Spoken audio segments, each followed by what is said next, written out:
놀라운 역사가 하나님의 은혜로 부어지니까 사실 이 가정만큼 큰 은혜를 맛본 가정도 없게 되었을 것입니다. 이런 은혜를 처음한 마리아로부터 예수님은 엄청난 감동을 받았습니다. 마가복음 14장 6절, 오늘 이 성경과 같은 내용을 담고 있는 마가복음 14장을 보면 주님은 이 마리아가 했던 일을 보시고 저가 내게 좋은 일을 하였느니라 라고 말씀하셨습니다. 영어로 볼 것 같으면 She has done a beautiful thing to me. 그가 나에게 정말 아름다운 일을 하였다라고 그렇게 말하고 있습니다. 그리고 마가복음 19장 9절 말씀에 보면 주께서 내가 진실로 너에게 이르노니 온 천하에 어디에서든지 복음이 전파되는 곳에는 이 여자의 행한 일도 말하여 저를 기념하리라 하시니라고 말씀하셨습니다. 여러분, 무슨 일이 있기에 주님은 이렇게 칭찬하시면서 마리아로부터 깊은 감동을 받으셨을까요? 11절 보면 나사로를 죽음에서 주님께서 살리십니다. 11장에 보면 이 일로 사람들은 두 종류로 나눠지게 됩니다. 주님께서 나사로를 살리신 것을 보고 한 부류의 사람들은 이 주님이야말로 우리가 그동안 기다렸던 하나님의 아들 메시아다라고 굳게 믿었던 사람들이 있었던 반면에 또 다른 한 부류의 사람은 이게 큰일 났구나. 많은 사람을 미혹하게 하는데 이 자를 빨리 제거해야 되겠다라고 그렇게 생각하는 사람들이 있었습니다. 그래서 본격적으로 예수님을 죽이기 위한 모의를 하기 시작합니다. 그래서 예수님은 더 이상 자기 신분을 드러내놓고 다닐 수가 없었습니다. 그래서 에브라임 지역으로 피신해 있다가 결국 이제 하나님의 때가 이르자 예루살렘으로 올라가시게 됩니다. 왜 예루살렘으로 올라가십니까? 십자가에 달리시기 위함이었습니다. 예루살렘에 올라가셔서 십자가에 달리기 전에 이제 거쳐가는 길 가운데 베다니라는 동네를 가시게 된 것입니다. 베다니에는 좀 전에 말씀드렸던 대로 과거에 죽었던 나사로를 살렸던 그래서 살아났던 나사로와 그의 두 자매들이 살고 있었고요. 그리고 특별히 나병 환자에 걸렸던 한 사람, 시몬이라는 사람을 살려주었던, 고쳐주었던 그러한 사람이 살고 있는 그러한 지역이었습니다. 그래서 주님은 그런 관계 속에 그리고 또 이 형제 자매들을 만나기 위하여 만나서 교제하며 저들에게 격려와 사랑을 주고 또 저들로부터 격려와 사랑을 주께서도 받으시기 위하여 베다니에 들이시게 된 것입니다. 주님은 이제 마지막 예루살렘으로 올라가시는 길입니다. 이제 십자가를 지시기서 올라가는 길이죠. 그러니까 예수님의 마음이 얼마나 착잡했겠습니까? 물론 하나님의 뜻을 행하기 위해 가기 때문에 정말 어떤 기대감도 있었겠지만 하나님의 뜻에 순종하겠다는 그런 결단을 갖고 가기 때문에 흥분도 있었겠지만 반면에 예수님도 육신을 입고 있었기 때문에 그 십자가의 고통을 생각할 때 그리고 수치를 생각할 때 얼마나 마음에 큰 침으로 다가왔겠습니까? 자, 이런 속에서 베다니에 이르면은 자기가 가장 가까웠던 그러한 형제 자매들 그리스도 안에 예수님 하나님 안에서 이들을 만나 교제하기 위한 그러한 뜻을 두고 이 마을을 찾게 되었습니다. 그런데 여기에 도착했을 때 베다니라는 도시에 도착했을 때에 마태복음과 마가복음을 보게 되면 주님께서 이 베다니에 나사로의 집에 머무는 것이 아니고 주께서 나병 환자를 고쳐주었던 그리고 고침을 받았던 시몬의 집에 유하게 되신 것을 보게 됩니다. 아마 시몬이 그렇게 했던 것 같습니다. 내가 나병 환자가 돼서 사회로부터 완전히 격리되고 가정으로부터 격리돼서 정말 살았지만 죽은 목숨을 가지고 살아가는 나에게 이렇게 고침을 주셨어요. 얼마나 감사한가. 그 감사를 주님 앞에 드리기 위해서 이제 나사로와 그의 자매들을 불렀고, 그리고 그가 알고 있는 많은 동네 사람을 불러서 잔치를 배설하고 주님을 초청했던 것 같습니다. 여러분, 그런 가운데 주님이 이 시몬의 집에 들어갔을 때 분위기를 한번 생각해 보십시오. 한때 나병 환자였던 주님께 고침을 받고 새 생명을 갖고 살아가는 이 시몬과, 그리고 실제 죽음 속에서 자기 몸이 부패되어 있는 가운데서도 다시 부활했던 그런 생명으로 태어난 나사로가 모인 이 자리에 얼마나 감격으로 흥분된 장소였겠습니까? 아마 기쁨 속에 웃고 또 한편으로는 울음을 터뜨리면서 감격 속에 아마 그와 같은 흥분의 도가니가 이 집에 일어났을 것입니다. 그런데 오늘 말씀에 보면 이렇게 죽었다가 살아난 나사로나, 그리고 문둥병자에서 걸려서 고침을 받고 다시 새 생명을 갖고 살게 된 시몬에게 스팟라이트가 비춰지는 것이 아니라 한 여인에게 비춰주고 있다는 것입니다. 그 여인이 바로 마리아입니다. 이 여인이 한 일 때문입니다. 예수님께 비싼 향유를 가져와 곁들여 통째로 부어드렸기 때문입니다. 마태복음과 마가복음에서는 예수님의 머리에 부어드렸다고 기록하고 있습니다. 요한복음에서는, 오늘 읽었던 요한복음에서는 예수의 발에도 부어드렸다고 그렇게 기록해주고 있습니다. 발에 부어드렸다는 것뿐만 아니라 자신의 머리털로 예수님의 발을 닦았습니다. 여러분, 오늘날도 그렇지만 예수님 당시에 그 머리털이라는 것, 특별히 여인들에게서 머리털이라는 것은 가장 생명처럼 그렇게 소중한 것이죠. 성경 말씀에도 볼 것 같으면 고린도서 11장 15절 말씀에 보면 긴 머리는 여자의 영광이다라고 말하고 있습니다. 예수님은 이 마리아의 이 모습에 감동이 되신 거예요. 그 옥합을 깨트려 예수님의 머리에 붓고, 그리고 그 옥합에 들어있던 기름이 발에까지 흘러내는 모습, 그리고 그 발에 자기의 머리털을 가지고 예수님의 발을 닦아 씻는 그러한 모습에 엄청 감동을 받게 되셨다라는 것입니다.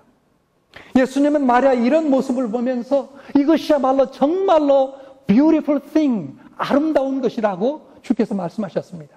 그리고 후대에 이 일을 기념하게 될 것이라고 이 여인의 한 일을, 이 여인과 이 여인의 한 일을 후대에 기념하게 될 것이라고 예언해 줄 정도로 감동을 하셨습니다. 주님은 무엇을 보고 이렇게 감동을 받으신 것일까요?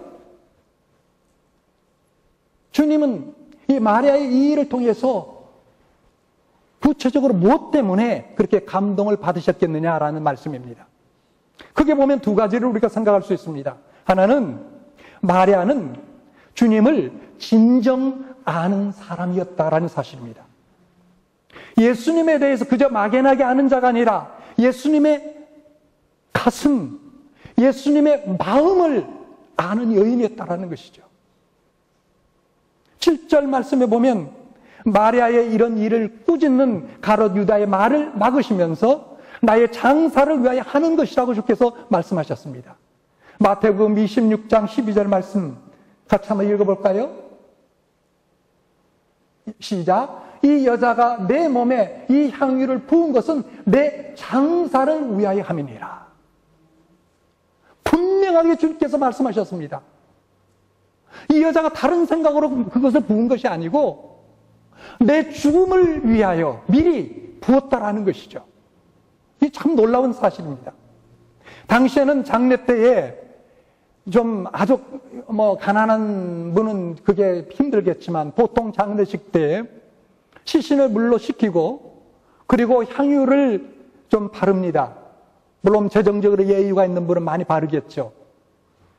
그리고 난 다음에 수일일 때 장례를 하게 됩니다. 예수님은 마리아가 한 일은 바로 자기의 죽음을 위하여 한 일이라고 말씀하셨습니다.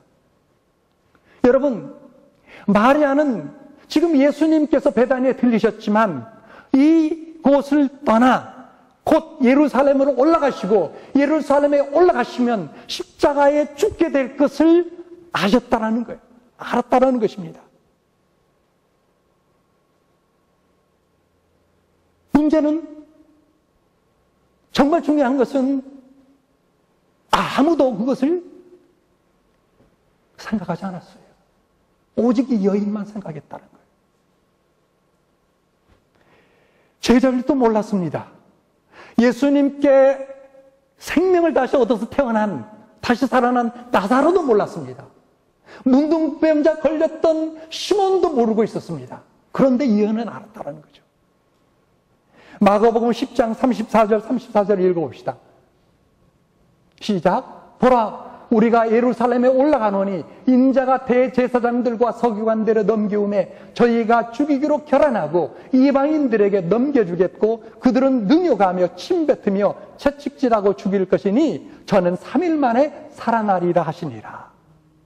여러분, 베다니에 오시기 바로 전에 주님께서 제자들에게 이 말씀을 주셨습니다. 이제 내가 예루살렘으로 올라갈 것 같으면 대제사장들과 서기관들에 잡힐 것이다. 잡혀서 이방인의 손에 넘겨질 것이다. 그리고 저들은 나를 죽일 것이다. 그러나 나는 살아날 것이다 라고 확실하게 얘기했는데도 불구하고 제자들은 그것이 머리에 들어오지 않는 거예요. 마음은 까지는 그렇다 치더라도 머릿속에도 기억하고 있지 못했다라는 것이죠. 여러분, 그 정도입니까? 제자들이 서로 베다니에 오기까지 누가 더 크냐, 이 문제를 가지고 예수님이 이제 예루살렘으로 올라가면 왕이 될 터인데 그렇다면 누가 오른쪽에 앉고 누가 왼쪽에 앉을 거냐, 이거 가지고 다투고 있었다라는 것이죠. 이런 가운데에서 여러분, 정말 놀라운 사실은 오직 마리아만 예수의 그리스도의 죽음을 알고서 그가 가지고 있었던 향유를 부어 그의 장사를 준비했다라는 사실입니다. 여러분 보십시오. 지금 시몬의 집에는 다 예수님을 사랑하는 자들이 모였습니다. 조금 전에 제가 말씀드린 것처럼 나사로의 그 일로 말미암아, 죽었던 나사로를 살렸던 그 일로 말미암아 유대 사회의 사람들은 두 갈래로 쫙 나눠졌죠. 이분야말로 정말 메시아다. 아니면 이 사람은 정말 우리의 우리가 가지고 있는 어떤 권위, 그리고 우리가 가지고 있는 어떤 그런 힘을 위협하는 자다 해서 저를 죽이기 위하여 결단하고 모의하는 그런 무리들이 있었는데, 자, 시몬의 집에 모인 사람들은 어떤 사람들입니까? 예수님을 사랑하고 예수님을 믿고 메시아로 여기고 찾아온 사람들이에요. 그럼에도 불구하고 누구도 예수님의 죽음에 대해서 생각하거나 마음을 두고 있는 사람이 없었습니다. 오직 한 사람, 마리아만 알고 있었고, 그리고 그를 위하여 옥합을 부었다는 것입니다. 주님은 여기에 감동하신 거예요. 아, 이 여인만이 내 마음을 알고 있구나. 내가 지금 무엇을 하러 예루살렘에 올라가는지 이 여인만이 알고 있다라고 주님께서 보시고 감동하신 것입니다. 이 마리아가 하는 것이 바로 나의 장래를 위한 것이라고 말씀하셨습니다. 여러분, 우리도 예수님을 믿는 믿음의 생활을 하면서도 많은 경우에 예수님을 잘 모릅니다. 멀리 예수님에 대해서 아는지는 모르지만 예수님의 심장, 예수님의 마음은 우리가 모르고 신앙생활을 할 수 있다는 것을 우리가 이 사건을 통해서 깨닫게 됩니다. 갈라디아 2장 20절 말씀하시죠. 내가 그리스도 안에 십자가에 못 박혔나니 그런즉 이제는 내가 산 것이 아니오 오직 내 안에 그리스도께서 사신 것이라. 내가 이제 육체 가운데 사는 것은 나를 사랑하사 나를 위하여 자기 몸을 버리신 그리스도를 믿는 믿음 안에서 사는 것이라 라고 우리가 알고 있고, 그리고 우리가 그런 믿음을 통해서 나에게 새로운 심장, 새로운 마음이 나에게 부어진 것을 알고 있지만 불행스럽게도 주님의 마음은 모르고서 신앙생활하는 경우가 너무나 많이 있다라는 사실입니다. 그런데 마리아는 그러지 않았습니다. 주님의 마음을 알고 있었고 이 길로 곧 주께서 죽으러 가시는 것을 그가 깨닫고 있었습니다. 두 번째, 예수님은 왜 이 마리아에게 그렇게 큰 감동을 갖게 됐을까요? 두 번째는 주님께 아낌없이 드린 자였기 때문입니다. 3절의 말씀에 보면 향유는 보통 향유가 아니라 나드 향이라고 언급해주고 있습니다. 이 향유는 이스라엘에서 생산되지 않습니다. 인도 히말라야산의 고산 지역의 식물로 만들어진 매우 귀하고 값비싼 기름입니다. 계산이 빨랐던 이 나사로는 옥합에 들은 이 나드 향유를 보자 계산했습니다. 뭘 계산했습니까? 값이 얼마 나가냐? 300데나리온인 것을 깨달았습니다. 여러분, 300데나리온은 굉장한 돈입니다. 1데나리온이 그 당시에 보통 사람의 하루의 품삯입니다. 그러니까 300데나리온이면 안식일 빼고 하면은 거의 1년치에 해당하는 수입입니다. 그러니까 적은 돈이 아니죠. 이런 비싼 향유를 깨뜨려 주님께 부어드리는 그 모습을 주께서 보셨습니다. 마리아는 예수님께 죽으실 것을 알고 있었습니다. 예수님께서 온 인류를 향하여 자신을 깨뜨리시고 자신을 온전히 희생하여 십자가에서 물 한 방울, 피 한 방울 남김없이 쏟으시고 죽으실 것을 알고 있었습니다. 주님께서 아낌없이 다 부으시는 그 사랑을 안 마리아는 자신의 부분적인 사랑을 드릴 수 없다는 것을 알았습니다. Love in part. 부분적인 사랑. 자신의 모든 것을 과감하게 깨뜨린 것입니다. 마리아가 소유하고 있던 나드 향유는 여러분, 많은 신학자들이 그렇게 얘기합니다. 이것은 분명히 자기의 결혼을 위하여 혼수로 준비한 것이다. 그럴 것입니다. 이렇게 비싼 향유를 뭐하러 소유했겠습니까? 가난한 집에서요. 자기의 시집갈 날을 위해서 준비했던 것이 틀림이 없을 것입니다. 부모로부터 유산받은 것이 아니라 자신이 몇 년에 걸쳐서 일하며 모은 혼수였을 것입니다. 그렇다고 보면 여러분, 이 옥합은 자신의 모든 전 재산입니다. 자신의 계획과 미래를 위해 준비 위한 그러한 옥합입니다. 여기에 주님은 엄청난 감동을 받게 되신 것입니다.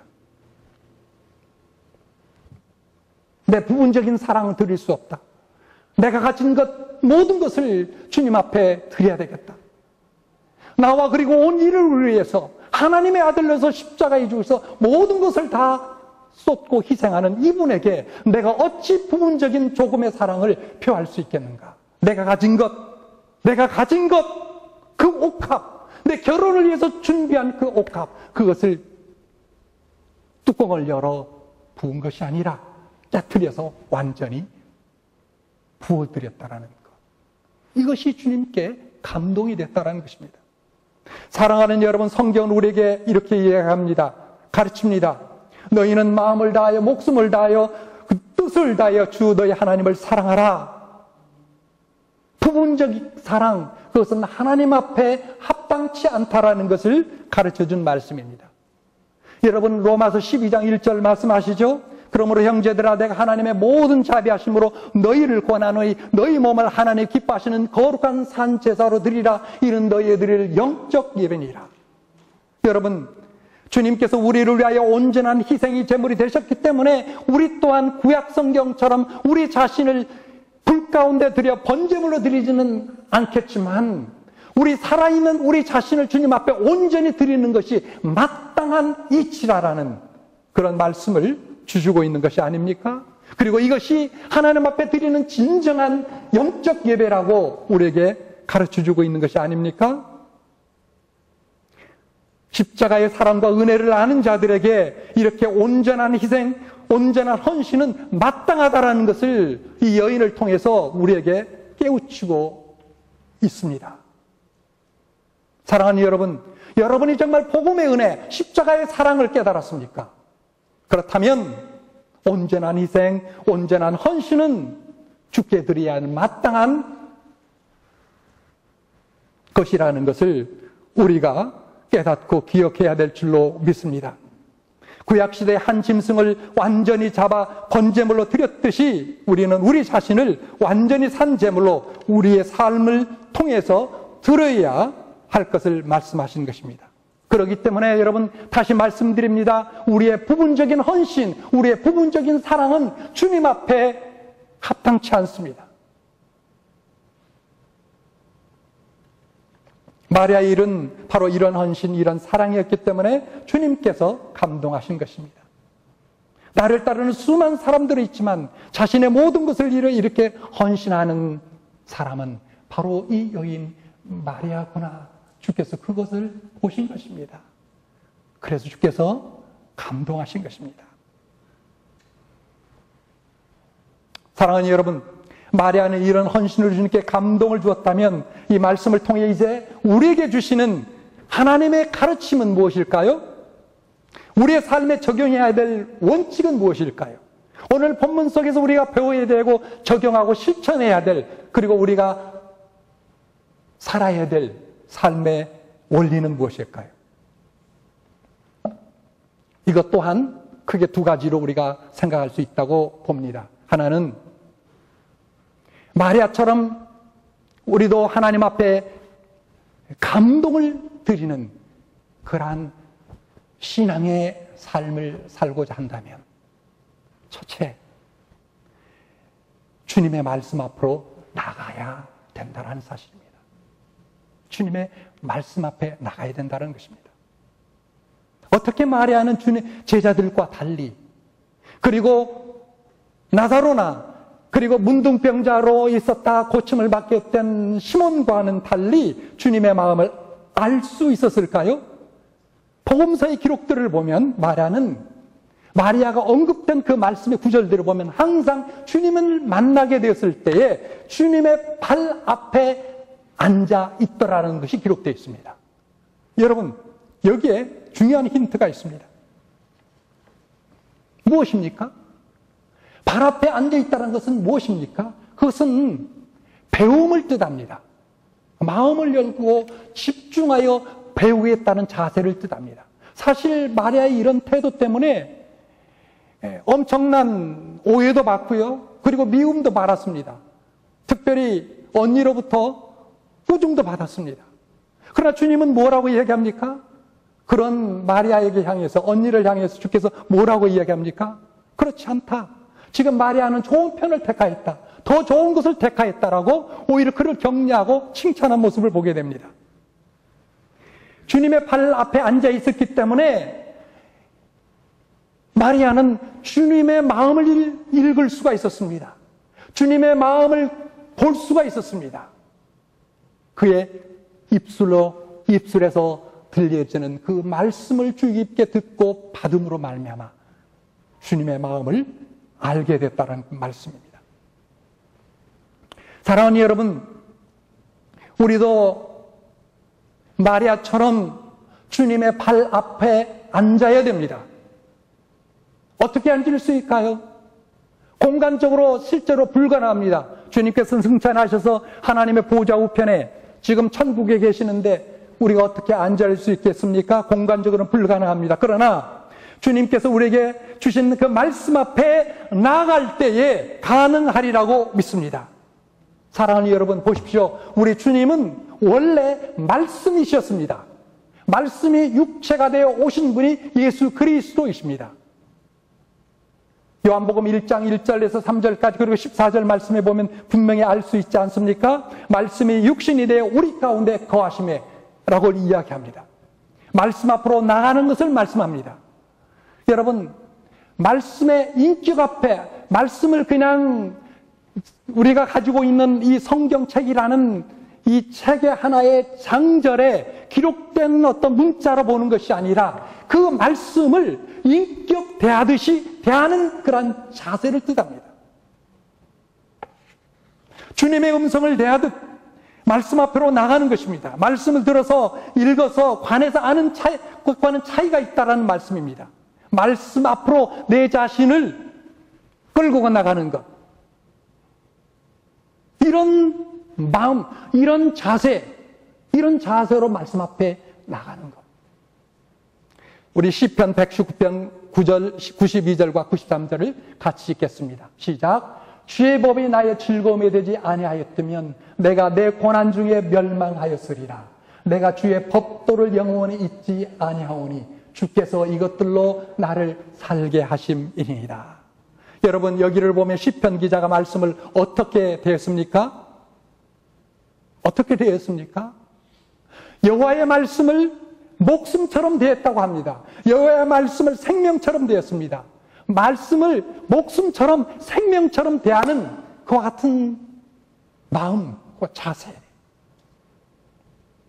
하나님의 말씀을 이렇게 붙잡고 신앙생활을 여러분, 우리는 얼마나 하고 있습니까? 하나님의 말씀을 내가 이렇게 대하지 못하면 나는 죽은 목숨과 같습니다라고 여러분 혹시라도 그런 마음의 자세로 이 성경책을 대합니까? 하나님의 말씀을 대하고 있습니까? 주님의 말씀이 그저 이 성경의 책장에 쓰여져 있는 글이 아니라 주님의 인격을 대하듯 그렇게 대하는 것입니까? 여기에 내 생명이 있습니다라는 간절한 말씀으로 하나님의 말씀을 대하고 있나요? 마리아는 정말로 그렇게 했기 때문에 주님의 마음을 읽을 수 있었고 깨달아 알 수가 있었다는 것입니다. 나사로도 시몬도 주님으로부터 엄청난 은혜를 받았던 사람입니다. 그러나 그것 가지고 해결되지 않았습니다. 제자들 예수님과 함께 3년 동안 동고동락했습니다. 그러나 그것 가지고 해결되지 않았습니다. 누구도 주님의 마음을 알 수가 없었습니다. 주님의 발 앞에 꿇어 앉았던 그 이 여인 마리아뿐이었습니다. 사랑하는 여러분, 우리가 예수님을 믿고 있지만 아직도 옛 습성이 여러분과 저를 끌어내리고 있지는 않습니까? 머리로는 내가 내 생명을 받았다는 것을 아는데, 새 생명을 받았다는 것을 아는데 삶에 있어서는 새 생명을 살고 못하고 있지는 않습니까? 왜 주님의 뜻이 나에게 그렇게 멀게 느껴질까요? 성령님은 하나님의 마음의 깊은 것을 알고 계신다고 말하고 있고, 그리고 그 성령님께서 내 안에 내주어 계시는데 내가 왜 그렇게 하나님의 마음을 아는 것이 어렵게 느껴질까요? 주님을 믿는다고 하면서도 주님이 왜 그렇게 멀리 우리에게서 계신 것처럼 느껴질까요? 주님을 알고 있는 것이 아니라 주님에 대해서 알고 있는 것처럼 왜 그렇게 보여질까요? 느껴질까요? 여러분, 마리아와 우리와의 차이는 무엇입니까? 마리아는 주님의 발 앞에 앉아 주님의 음성을 들었습니다. 그렇습니다. 여러분, 우리도 마리아처럼 주님 앞에 그의 마음을 알고 하나님의 마음을 알고 온전한 사랑, 온전한 헌신을 드리기 위해서는 먼저 하나님의 말씀을 예수님 대하듯 하나님의 말씀을 인격으로 대하는 여러분 될 수 있기를 바랍니다. 그저 글로서가 아니라 주님을 대하듯 내 생명처럼 목숨처럼 대하는 그런 마음이 있을 때에 그때에 비로소 하나님의 마음을 우리가 품고 깨닫게 될 것입니다. 두 번째로, 어떻게 마리아는 예수님께 감동되는 그와 같은 일을 할 수 있었는가? 주님 앞에 깨어져야 한다는 것입니다. 우리는 주님 앞에 깨어져야 합니다. 내가 깨어져야 됩니다. 마리아가 어떻게 주님 앞에 귀한 것을 드릴 수 있었습니까? 자신을 깨트렸기 때문입니다. 여러분, 마리아가 그 자리에서 옥합만 깨트려서 부었겠습니까? 마리아가 옥합을 깨뜨렸다는 것은 무엇을 의미합니까? 자신의 삶, 자신의 인생 전부를 깨뜨렸다는 것을 의미합니다. 좀 전에 말씀드렸던 것처럼 마리아에게 있어서 옥합은 그의 전 재산이었습니다. 그의 모든 앞날의 계획이었습니다. 이것을 깨뜨렸다는 것은 자신을 깨뜨렸다는 것을 의미합니다. 그저 하나의 옥합이 깨어진 것이 아니라 마리아 자신이 주님 앞에 깨어졌던 것을 의미합니다. 여러분, 왜 주님을 믿고 사랑하고 헌신한다고 하면서도 왜 실제적으로 우리가 온전히 드리지 못하는가? 왜 온전한 헌신이 되지 못하는가? 생각해 보면 나의 것을 움켜쥐고 있기 때문에, 나를 깨트리지 않기 때문에 여기에 있다고 봅니다. 우리는 너무나 종종 우리의 틀 속에 갇혀 있습니다. 내가 내 나름대로 구축한 계획 속에 갇혀 있습니다. 내가 지금까지 살아온 안락함 속에 갇혀 있습니다. 내가 지금까지 누려왔던 편리함 속에 갇혀 있습니다. 내가 지금까지 살아왔던, 믿었던, 그리고 실천했던 어떤 상식에 갇혀 있습니다. 사람들 속에 형성해왔던 나의 이미지 메이킹에 갇혀 있습니다. 이것을 깨뜨린다라는 것, 너무나 때로는 싫고요. 너무나 때로는 두렵습니다. 너무나 때로는 손해로 여겨집니다. 그래서 나의 습성을 깨뜨리지 못합니다. 내 자아를 벗어나지 못합니다. 그렇기 때문에 붙잡고 있는 것입니다. 그렇기 때문에 주님 앞에 드릴 수 없다라는 것입니다. 여러분, 나의 인생과 내가 가진 모든 거 어차피 얼마 있으면 다 내어놓고 떠나야 되는데 주님께 드린다고 하지만 다 드릴 수 없습니다. 왜 그렇습니까? 내가 깨어지지 않아서라는 것입니다. 내가 가진 것, 내가 가진 시간, 내가 가진 편리, 내가 가진 안락함, 이걸 내려놓기가 싫습니다. 여러분뿐만 아니라 저도 그렇습니다. 어떤 면에서 보면 제가 더 그럴 수 있습니다.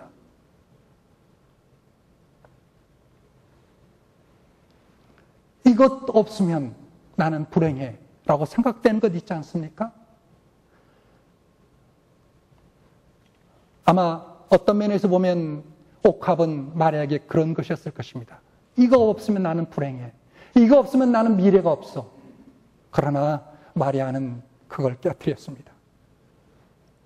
사랑하는 여러분, 구약 창세기에 보면 오늘 우리가 읽었던 이 본문 속에 마리아의 심정을 우리가 또한 이해할 수 있고 그의 믿음을 이해할 수 있는 중요한 한 사람이 성경은 소개합니다.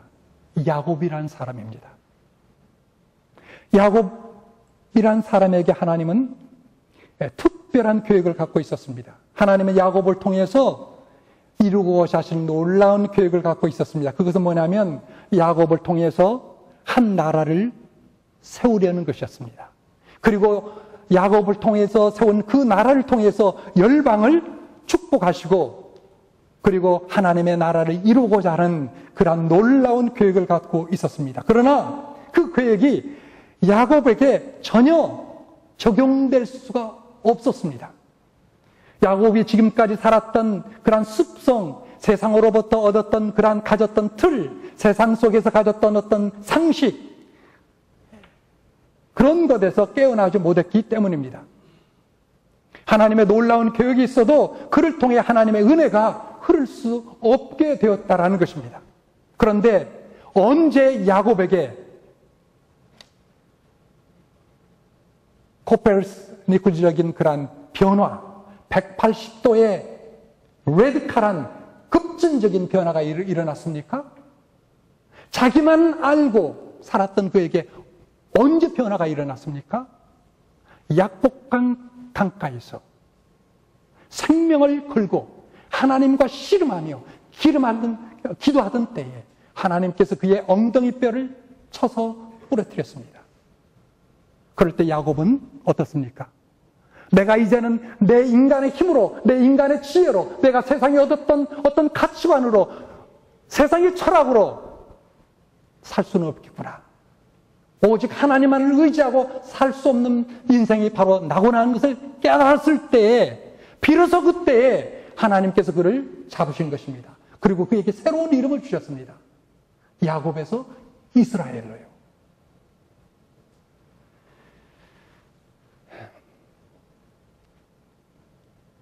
야곱이 약복강 강가에서 자신이 깨어진 것입니다.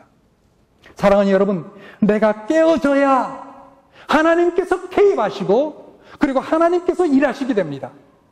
깨어져야 하나님의 은혜가 임하고 나를 통해서 그 놀라운 하나님의 은혜가 흘러 나가게 되는 것입니다. 사랑하는 여러분, 기억하십시오. 하나님께 드린 것은 결코 잃은 것이 아닙니다. 하나님 앞에 내가 헌신하는 것 결코 잃은 것이 아닙니다. 아니면 잃은 것이 아니라 새롭게 나에게 주어지는 것입니다. 새롭게 주어는 것입니다. 영원히 나의 것으로 하나님께서 주시는 것입니다. 하나를 위해서는 하나로 돌아온 것이 아니라 30배, 60배, 100배가 돼서 하나님께서 다시 부어주시는 것입니다. 그것이 바로 오늘 읽었던 요한복음 12장 24절에 주께서 약속해 주신 말씀입니다. 하늘의 밀이 땅에 떨어져 죽으면 죽지 아니하면 하늘 그대로 있고 죽으면 많은 열매를 맺느니라. 사랑하는 여러분, 여러분 속에 이것 없으면 안 돼. 내 이 시간 내가 포기할 수 없어. 내 안락한 편리함 포기할 수 없어. 주 앞에 혹시 그런 것 갖고 있습니까? 그런 자세로 내가 어떻게 예수 그리스도를 하나님을 내 아버지라고 고백할 수 있겠습니까?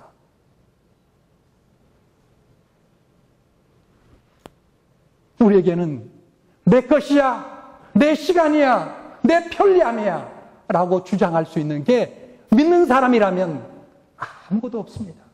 다 주님 앞에 내어놓아야 마땅한 이치입니다. 그러나 여러분 여기서 기억하십시오. 그것이 손실이 아닙니다. 거룩한 낭비가 될 수 있습니다.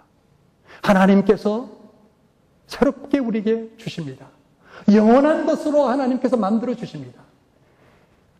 하나를 하나로 되갚는 것이 아니라 30배, 60배로 되갚을 것입니다. 사랑하는 여러분, 마리아처럼 우리도 온전한 주님, 온전한 사랑, 온전한 헌신을 드리는 여러분과 제가 될 수 있기를 바랍니다. 어떻게 그렇게 가능할까요? 하나님의 말씀을 글로서 문자로 이제 이해하지 말고 인격으로 대합시다. 주님이 내 앞에 계신 것처럼 주님이 방금 그의 입술을 열어서 들려준 음성으로 듣는 여러분 될 수 있기를 바랍니다. 그러면 하나님의 마음을 이해하게 될 것입니다.